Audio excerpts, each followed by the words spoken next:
আমার মৃত্যু পরোয়ানা ঘোষিত হয়েছে। আগে শুনেন কেমনে। পিনাকির মতন একটা কুকুর এই ধরনের কাজ করে যাবে আর বাংলাদেশের মানুষ এখানে বসে আছে? অ্যাসাইলাম মারা একটা কুকুর এখানে বসে আছে। এই কুকুরটা গলা এটা যদি এখানে কোনো মানুষের ডেথ পেনাল্টি হবে না, life in the prison. I am challenging. I am sorry. সে বলতেছে ফ্রান্সে তো খুনের শাস্তি 10 বছর জেল, ফাঁসি তো দিবে না, তো পিনাকে খুন করে না কেউ কেন ফ্রান্সে? হাসিনা এক বক্তৃতায় গেল ক্ষমতা, আর এক বক্তৃতায় গেল 32 নম্বর। আলহামদুলিল্লাহ, আমার শহীদের মৃত্যু হইলে না বাংলাদেশে আমার ক্ষুদ্র ভ্রাতার ভগিনেরা ছোট বড় মাঝারি কোমল কঠোর বাকশালীদের আস্ত রাখবে না, ছানা বানা করে ফেলবে। আমার মৃত্যুতে বাংলাদেশ পুত পবিত্র হবে। আমার সত্যি যদি মাইরা ফেলায় বাংলাদেশে যেন কোনো বাকশালী রক্ষা না পায়। আমার মৃত্যুর খবর বাংলাদেশে পৌঁছানোর 24 ঘন্টার মধ্যে কাম ফিনিশ।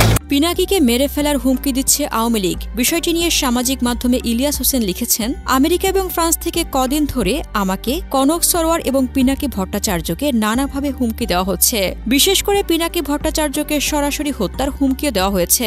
আজকে যে কোনো একজন বিদেশে পলাতক আওয়ামী লীগের পেজ থেকে পিনাকি ভট্টাচার্যের পরিবারের বিস্তারিত তথ্য দিয়ে একটি পোস্ট করেছে।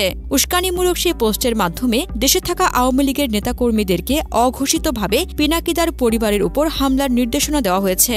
দেশে থাকা কোনো আওয়ামী লীগ যদি পিনাকির পরিবারের কোনো ক্ষতি সাধনের চেষ্টা করে, তাহলে আওয়ামী লীগের কারো পরিবার দেশে অক্ষত থাকবে না। সারা দেশে একযোগে আওয়ামী লীগের পরিবারের উপর হামলার নির্দেশ দেওয়া হবে। অতএব দেশে থাকা আওয়ামী লীগারদের বলবো, বিদেশে পালিয়ে যাওয়া আওয়ামী লীগের সুবিধাবাদীদের ফাঁদে পা দিবেন না। তারা যত উস্কানি দিবে, দেশের ভেতরে থাকা আওয়ামী লীগের লোকজন তত বেশি বিপদে পড়বে। আওয়ামী লীগকে দোষ স্বীকার করে ক্ষমা চাইতে হবে, তাদের বিচার হবে, তারপর এদেশের মানুষ সিদ্ধান্ত নেবে তারা কবে আবার রাজনীতি করতে পারবে।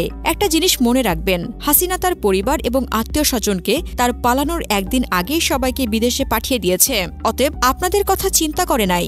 আমরা আওয়ামী লীগের কারো অপরাধের জন্য তাদের পরিবারের উপর প্রতিশোধে বিশ্বাসী না। অতএব নিজেদের বিপদ নিজেদের ঘাড়ে ডেকে আনবেন না।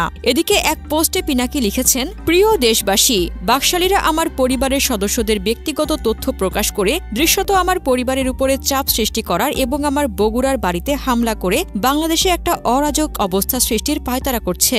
আমার পরিবার আমার প্রিয়, কিন্তু দেশের মানুষ প্রিয়তর। আমার পরিবারের কোনো ক্ষতি হলেও আপনারা শান্ত থাকবেন। আমরা সভ্য দুনিয়ার নিয়মে বাকশালীদের সাথে ডিল করব। শান্ত থাকবেন আর আমার পরিবারের নিরাপত্তার জন্য দোয়া করবেন।